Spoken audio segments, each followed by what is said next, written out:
The first man who saw the city did not understand what he was looking at. At dawn on August 16, 1542, the mist lifted from the river in slow, deliberate folds, as if the jungle itself were choosing what to reveal and what to keep hidden. The Spaniard standing at the bow of the brigantine wiped his eyes, convinced the fever had finally reached his brain. Stone shapes, too straight, too deliberate, rose above the canopy for a breath of a moment before the green swallowed them again. He crossed himself. Behind him, hardened soldiers of the crown whispered a word none of them had ever spoken aloud before. Ciudad, a city.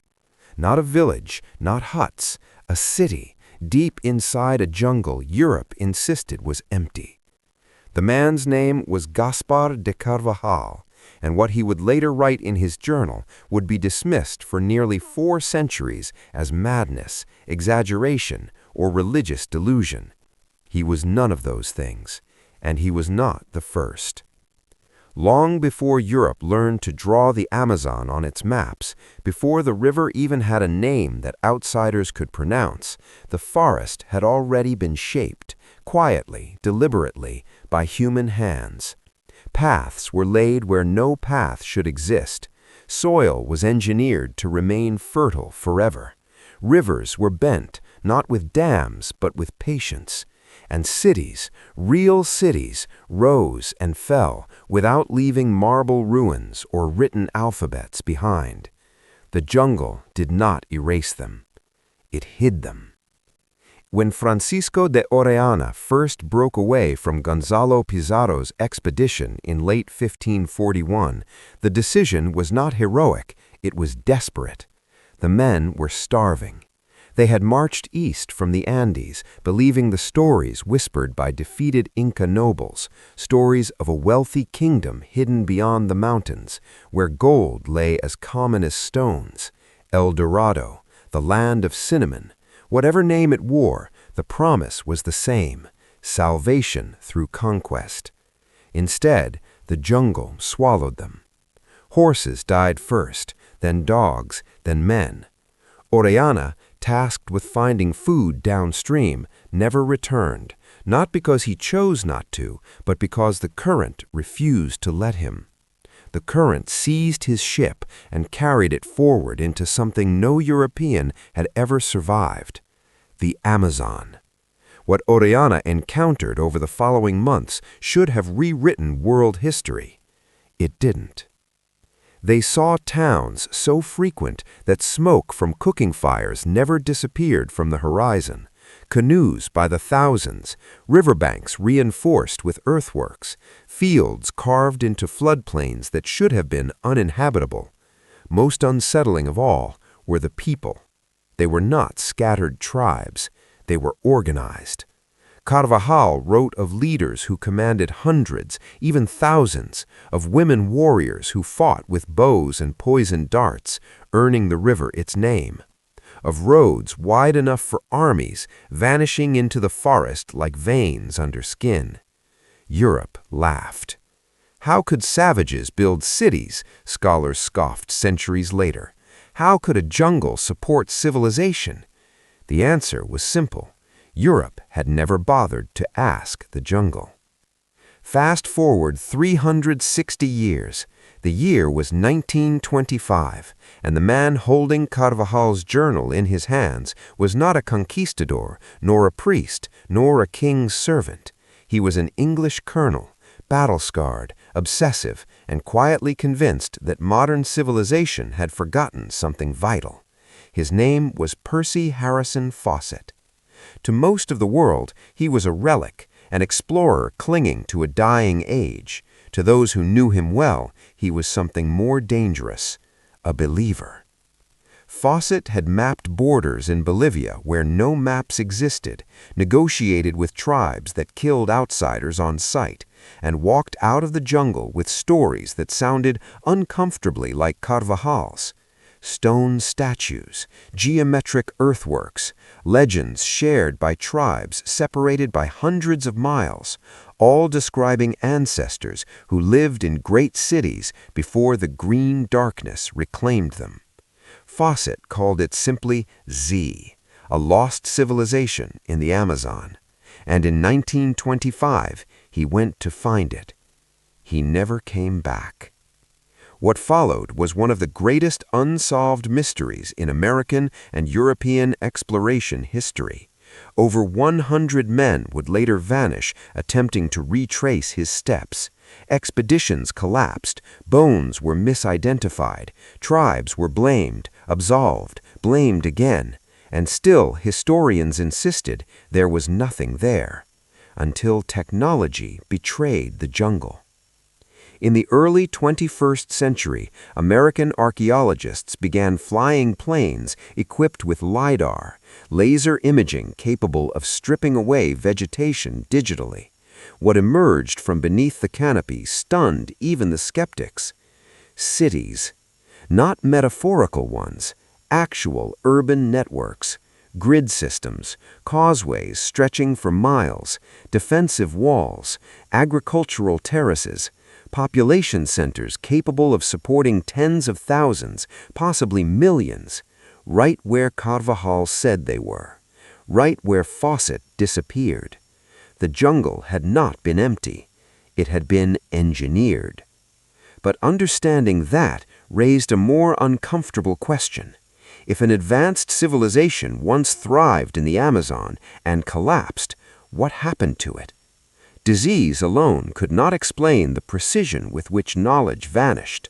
Roads were abandoned, techniques forgotten, myths remained, but meaning drained away like a river changing course. Something broke continuity. Something ended a world so thoroughly that even memory became dangerous to keep. In a small village along the upper Xingu River, an elder told an American anthropologist a story that had no beginning and no end. There was a time when the forest listened to us. Then strangers came. Then the forest learned to forget.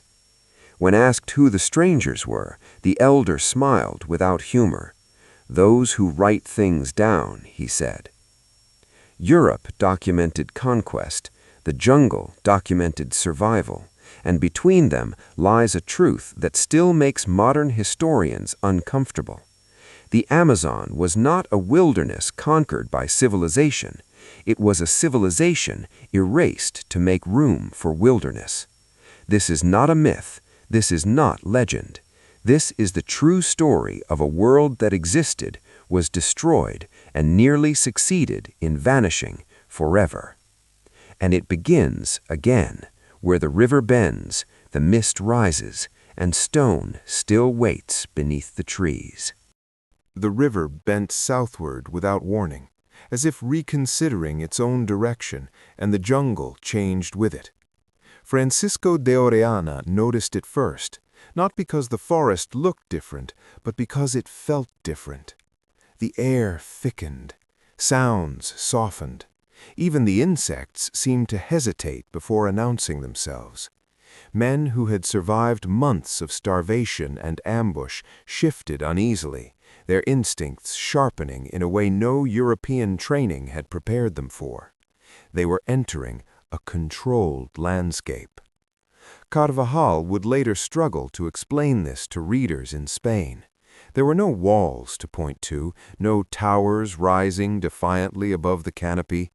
Control here was subtle, paths that curved just enough to guide movement, trees that grew where they should not, clearings that appeared at regular intervals, always close to water, always defensible. The jungle was not wild, it was managed. The first settlement appeared at midday. Not suddenly, not dramatically. It revealed itself the way a well-kept house reveals its owner, not through decoration, but through order. Canoes lined the riverbank in careful rows. Children watched from the shade, silent, observant. No one ran, no one shouted. A man stepped forward wearing featherwork so intricate Orellana mistook it for cloth. Behind him stood hundreds. The Spaniards raised their weapons instinctively. The man raised his hand. Peace. What followed shattered every assumption Europe held about the New World. The people spoke through interpreters captured weeks earlier, men who themselves belonged to distant river cultures. Communication was slow but unmistakable. These were not isolated tribes, they were part of a network. They knew of villages days away by canoe. They traded ceramics, salt, fish, woven textiles. They spoke of boundaries. They spoke of law. They spoke of ancestors who built the old places, stone platforms deeper in the forest, no longer inhabited but still respected, sacred, untouchable. Carvajal asked the question no priest was supposed to ask. How many people live here? The answer came with a gesture, up the river, then down, then inland. Too many to count, the interpreter said. That night, fires burned along both banks as far as the eye could see. Europe would later claim this was exaggeration. The jungle would prove otherwise. What no one understood, not Orellana, not Carvajal, not even the people welcoming them, was that this moment existed at the very edge of time. Within a century, nearly all of it would be gone. Disease did not arrive with a trumpet. It arrived quietly. A cough here, a fever there, a child who did not wake up. Smallpox did not need armies. It did not care about warriors or cities or belief systems. It required only bodies with no memory of it. Within decades, populations collapsed so rapidly, survivors believed the gods themselves had turned away. Villages emptied, fields returned to forest. Knowledge, how to maintain the soil, how to coordinate harvests across flood cycles, how to sustain millions without exhausting the land, became irrelevant overnight. When Europeans returned generations later, they found what they expected: silence. When Percy Fawcett read Carvajal's account in the early 1900s, academia had already reached its verdict: impossible.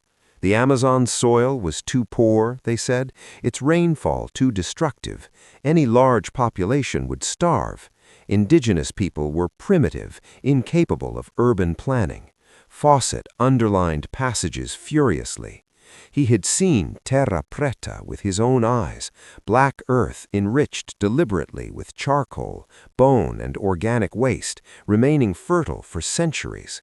Soil science had no explanation for it.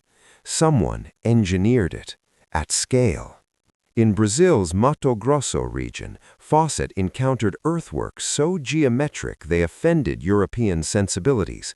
Perfect circles carved into the land, straight roads aligned with cardinal directions, moats and embankments invisible until you stood directly atop them. Local tribes avoided these places, not of fear, but of respect. These are from before, they told him, before the forest closed. Fawcett wrote obsessively in his notebooks. He cross-referenced indigenous oral histories with colonial records. He noticed something no one else cared to notice. Different tribes, separated by vast distances, told the same story: a great people, a fall, a forgetting. In 1925, when Fawcett set out with his son Jack and a small expedition team, he carried no press coverage, no military escort. He believed secrecy was protection, not from the jungle, but from civilization. His last confirmed message was calm. He wrote, "Do not fear failure. If I do not return, it means Z exists." Then the jungle closed. For decades, Americans and Europeans treated his disappearance like a parlor mystery.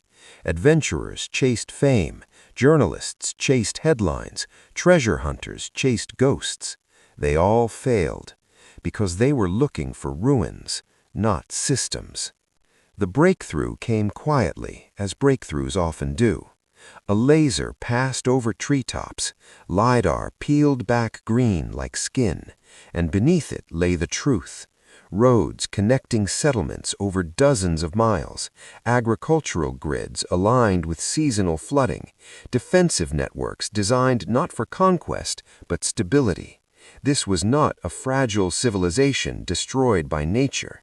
It was a resilient one, destroyed by contact. And somewhere, perhaps